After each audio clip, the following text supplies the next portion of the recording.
अस्सलाम वालेकुम बुजुर्गों, दोस्तों और साथी नाजरीन। इस हफ्ते के फ़िक्र नज़र प्रोग्राम में आपका इस्तकबाल है। जैसा कि सभी जानते हैं कि उत्तर प्रदेश में इलेक्शन होने वाले हैं।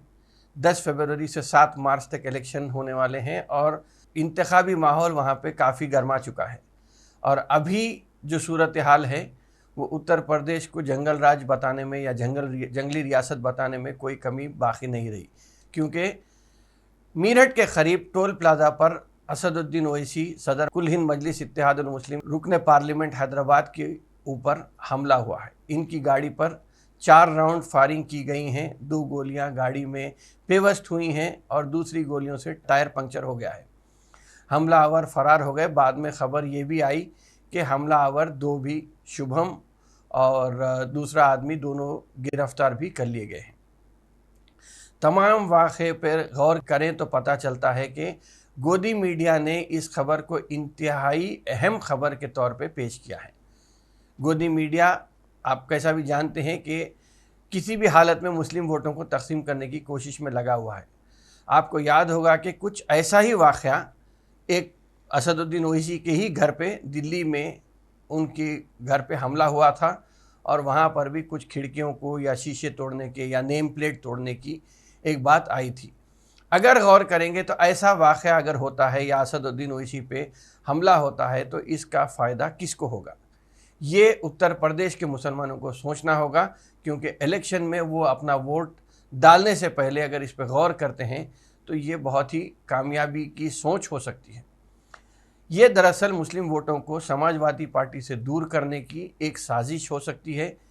अगर मुस्लिम वोटर समाजवादी पार्टी से दूर होते हैं तो ख़ास तौर पर इन असेंबली हलकों में जो वेस्टर्न यूपी का इलाका है, जो फर्स्ट फेज़ में 10 फरवरी को जहाँ पे रायदही होने वाली है, वहाँ पे बीजेपी हर एतबार से कम्युनल करने की कोशिश कर रही है माहौल को, लेकिन हो रहा नहीं था।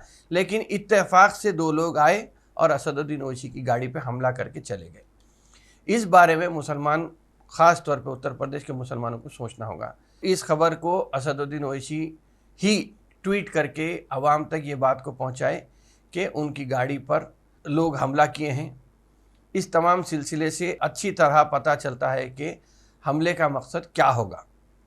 हमला तो असदुद्दीन ओवैसी के ऊपर हुआ है, लेकिन बीजेपी किस हद तक फ़ायदा उठाना चाह रही। दोनों गिरफ्तार होने वाले लोग ये भी बता दिए कि वो असदुद्दीन ओवैसी के जो बयानात हैं उससे दिलबर्दाश्ता होकर असदुद्दीन ओवैसी पे हमला किए हैं। सियासी मुबस्सिरीन से, अगर हम सियासी लोगों से अगर हम बात करें तो वो ये कहते हैं कि इस हमले से जो फ़ायदा हो सकता है कि एक हो सकता है कि मुसलमान असदुद्दीन ओवैसी से और क़रीब हो सकते हैं।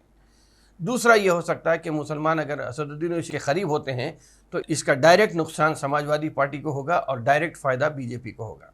जज्बात से काम करने की ज़रूरत नहीं है। इसमें ये देखना ज़रूरी है कि इसके पीछे क्या चीज़ हो सकती है। यकीनन हमला हुआ है, गोली चली है, गाड़ी पंक्चर भी हुई है, गाड़ी में 2 गोलियां भी लगे हैं। लेकिन एक चीज़ ये देखना है कि समाजवादी पार्टी की तरफ से मुसलमानों को रोकने के लिए बीजेपी हर किस्म का हथकंडा इस्तेमाल कर रही है और बीजेपी किसी भी कीमत पर नहीं चाहती है कि मुसलमान समाजवादी पार्टी की तरफ वोट डालें, बल्कि अगर वोट मुसलमान के जितने ज़्यादा तकसीम होते हैं, चाहे वो मजलिस के तरफ जाते हैं, समाजवादी पार्टी में, बीएसपी में, कांग्रेस में और दूसरे जो भी छोटी छोटी जमातें हैं, उसमें अगर जितने ज़्यादा मुसलमान वोट बचेंगे उतना फ़ायदा बीजेपी को ही होगा। बीजेपी के उम्मीदवार कामयाब हों, मुस्लिम राय दहिंदों के लिए ये बात जहन में रखना ज़रूरी है, क्योंकि वोटों की तकसीम अगर होती है और बीजेपी वहाँ पे जीत जाती है तो ये फिर मुस्लिम नौजवानों की गिरफ्तारियाँ, क़त्ल व गारतगिरी के दरवाजे फिर से खोले जाएंगे। सचिन और शुभम 2 लोग गटे हैं जो ये कहते हैं कि असदुद्दीन ओवैसी के बयान पे उन्हें तकलीफ़ हुई थी या वो दिल बर्दाश्ता हो गए थे। अगर बिलफ़र्ज़ अगर ये हमला बीजेपी के छोटे लीडर पर होता, असदुद्दीन ओवैसी पे हुआ, शुभम और सचिन नाम आ गया, लेकिन अगर यही हमला कोई बीजेपी के छोटे लीडर पर भी होता और अगर हमला करने वाला सैयद और सलमान अगर कोई होते तो उनको अब तक बीजेपी या गोदी मीडिया ये कहती कि ये टेररिस्ट अटैक था। लेकिन इत्तेफाक ऐसा था कि चूँकि असदुद्दीन ओवैसी पे हमला हुआ और सचिन और शुभम थे तो सिर्फ असदुद्दीन ओवैसी पे हमले की बात आई, टेररिज्म की बात कहीं पर भी नहीं है। मुसलमान अगर रहता तो टेररिस्ट हो जाता। वही बात होती है कि तुम करे तो जिद्दोजहद, हम करे तो दहशतगर्दी। ये ऐसा ही माहौल तो है। लेकिन जमहूरियत में हर एक को इलेक्शन में हिस्सा लेने का हक है, चाहे वो असदुद्दीन ओवैसी हों या नरेंद्र मोदी हों। उनके बयानात वोट बटोरने के लिए असदुद्दीन ओवैसी अगर कुछ भी स्लोगन, ऐसा पॉपुलर स्लोगन इस्तेमाल करते हैं या नरेंद्र मोदी पॉपुलर स्लोगन इस्तेमाल करते हैं, तो ये उनके लिए जायज़ है, क्योंकि इलेक्शन में हर किस्म से आपको वोट लेना रहता है। लेकिन यही चीज़, असदुद्दीन ओवैसी पे हमले की चीज़ अगर देखेंगे तो 2002 में भी गुजरात में एक छोटा मुकाम था गोधरा, वहाँ पर भी साधुओं पे हमला हुआ था या ट्रेन जला दी गई थी। उसके बाद एक साहब वहाँ पे चीफ मिनिस्टर बन के फिर से दोबारा इख्तिदार की कुर्सी संभाल लिए थे। खैर, बातें अलग हैं, जो भी होता है देखेंगे आगे चल के। अब शुभम और इनकी तफ्तीश भी होगी, कहाँ से आए थे, बंदूक कहाँ से लाए थे, सब आगे चल के मालूम होगा। उत्तर प्रदेश में वैसे ही ये है कि 10 फरवरी से इलेक्शन शुरू हो रहा है और 7 मार्च को इलेक्शन, 7 फेज़ का इलेक्शन है, वहाँ पे ख़त्म होने जा रहा है। किस हद तक इलेक्शन ये चलता है, एक अब इसमें देखना है कि किस तरह गरमाए जाने की कोशिश होती है। देखेंगे, ये बात तो हुई थी, असदुद्दीन ओवैसी पे हमले की बात थी, ये बात ख़त्म हो गई। लेकिन दूसरी चीज़, बीजेपी जो है कि किसी भी हालत में अपने फ़िरका परस्ती के एजेंडे को छोड़ना नहीं चाह रही। हर एतबार से ये कोशिश में लगी हुई है कि कहीं ना कहीं कम्युनल हो। उत्तर प्रदेश अपनी जगह है, लेकिन ऐसा लग रहा है कि बीजेपी पूरी कोशिश कर रही है कि साउथ इंडिया में अपनी पहुंच बनाए, अपनी रसाई बनाए, अपने वजूद को यहाँ पे मजबूत करने की कोशिश हो रही है। इसलिए कि शायद नॉर्थ इंडिया में वो कमज़ोर पड़ती चले जा रही है। इत्तेफाक से मोदी साहब एज़ वज़ीर आज़म गोरखपुर जाते हैं या वाराणसी का दौरा करते हैं, वहाँ पे लोगों का या आवाम का टर्नआउट कम होता है, उसके बाद से नाइट कर्फ्यू लगा दिया जाता है। अब कोरोना के वजह से कैंपेनिंग को भी रोक के आहिस्ता आहिस्ता इस्तेमाल हो रहा है। तो ऐसा लग रहा है कि बीजेपी कहीं ना कहीं अपनी शिकस्त को कबूल करने के लिए तैयार है।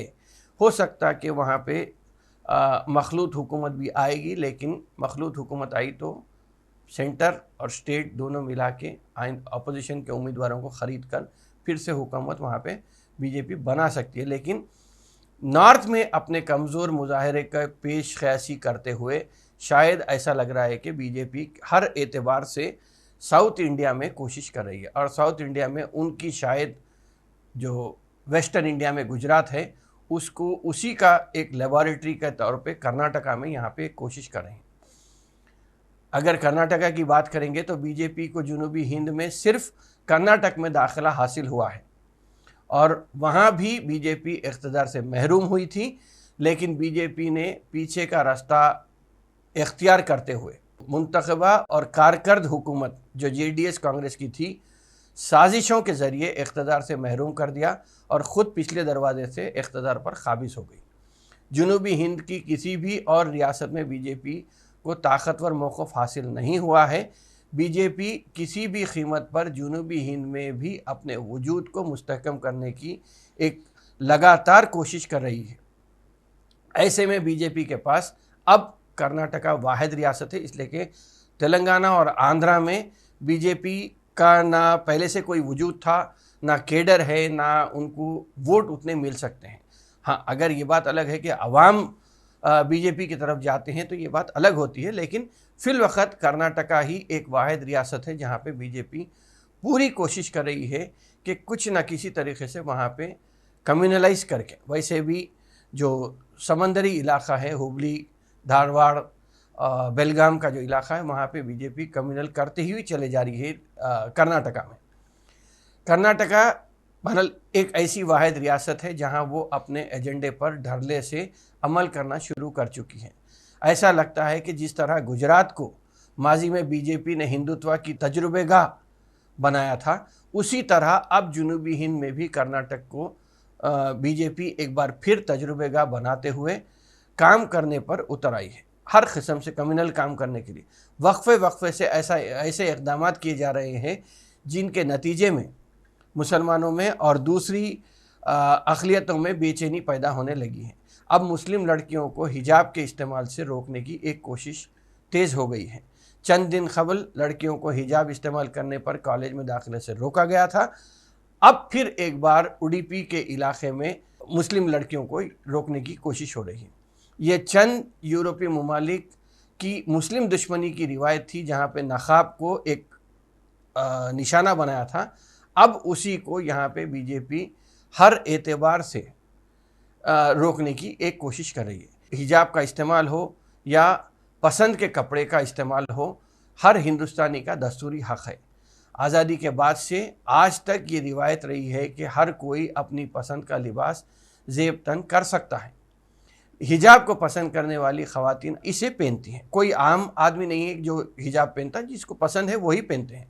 ताहम हालिया अरसे में जब से बीजेपी का सियासी उरूज हुआ है, इस पर भी रोक लगाने की एक कोशिश हो रही है। जिस वक्त से कोरोना जब हिंदुस्तान में तबाही मचा के रखा था, उसमें भी अगर देखेंगे तो लड़कियां मास्क पहनने की जो बात आई थी, उसमें मास्क के साथ साथ आजकल हिजाब भी सिर्फ, चाहे वो बालों की हिफाजत के लिए हो या शौकिया तौर पे हो, मुस्लिम के साथ साथ हिंदू लड़कियां भी अपने सर को ढककर मोटरसाइकिल पे बैठा करती हैं। लेकिन हर एतबार से कहीं ना कहीं मुसलमानों को एक टारगेट करने की ये जो जहनीत बनी है, ऐसे कोशिशों को समाजी यकजहती में भाईचारे को फ़रोग़ देने के लिए, बजाय इसके कि समाज में नफ़रत और दूरियों को बढ़ावा देने के लिए, मुल्क की तरक्की और माशी पेशरफ्त के लिए, फ़िरक़ा वाराना हम आहंगी को बहाल करने के लिए ऐसे हर कोशिश को रोकना पड़ेगा कि जो बीजेपी अपना कर मुसलमानों के नाम पर दूसरों को वर्गलाने की जो कोशिश कर रही है, उसको रोकने के लिए हर एक हिंदुस्तानी को उठ के आगे आना चाहिए। दस्तूर में हर एक को आज़ादी दी गई है, इसका पूरा ख्याल रखा जाना चाहिए और इसकी हिफाजत की जानी चाहिए। महज सियासी फ़ायदे के लिए अगर आप हिंदुस्तान को तोड़ते हैं, तो फिर ये मैं समझता हूँ कि कहीं ना कहीं एक पूरे हिंदुस्तान की जो छवि है उसको नुकसान पहुंचाने की एक कोशिश हो सकती है। अपने चंद वोटों के लिए जो कोशिश हो रही है बीजेपी की तरफ से, इससे यही हो सकता है कि हिंदुस्तान को आगे चल के नुकसान हो सकता है। और एक बात यह है कि अगर बुरखे की बात आती है या मुस्लिम लड़कियों को रोकने की बात आती है, तो एक चीज़ पे सोचना बहुत ज़रूरी है कि 70 सालों में क्या हमारे पास आज भी कोई ऐसा इंस्टीट्यूशन, कोई यूनिवर्सिटी, यहाँ यकीनन गुलबर्गे में ख्वाजा बंदा नवाज यूनिवर्सिटी अभी क़ायम हुई है, लेकिन क्या अभी भी हम एजुकेशन के लिए अभी भी हमारे पास इंस्टीट्यूशंस ना होने की वजह से आज भी बुरखे पे पाबंदी अगर लगती है या गेट पर बुरखे वाली लड़की को रोका जाता है, तो क्या हमारे पास अल्टरनेट है इसका? 70 साल में हमारा एहतसाब करना ज़रूरी है कि हम ना एजुकेशन इंस्टीट्यूशंस खोले हैं, ना कुछ ऐसे कारोबारी इदारे लगाए हैं कि कल के दिन अगर रोज़गार से हमें रोका जाता है तो फिर हम रोज़गार के लिए कहाँ जाएंगे।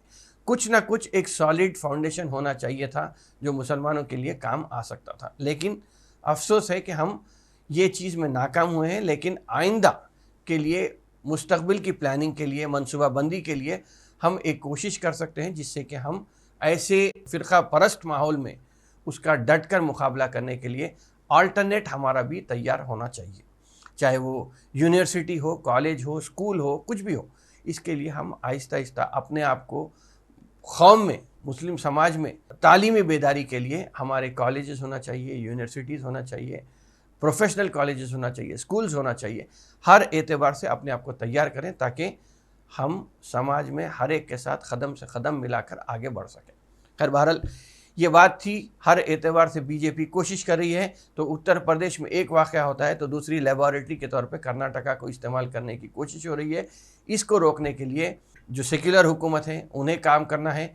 हमको कदम से कदम मिलाकर अपने हिंदू भाइयों के साथ इन फ़िरक़ा परस्ती को रोकने के लिए जिद्दोजहद करना है। खैर, इतनी बात कहकर मैं इस हफ़्ते के प्रोग्राम को यहाँ पर ख़त्म करता हूँ। इंशाअल्लाह आइंदा हफ़्ते फिर मुलाकात होगी, फिर बात होगी। शुक्रिया, खुदा हाफ़िज़।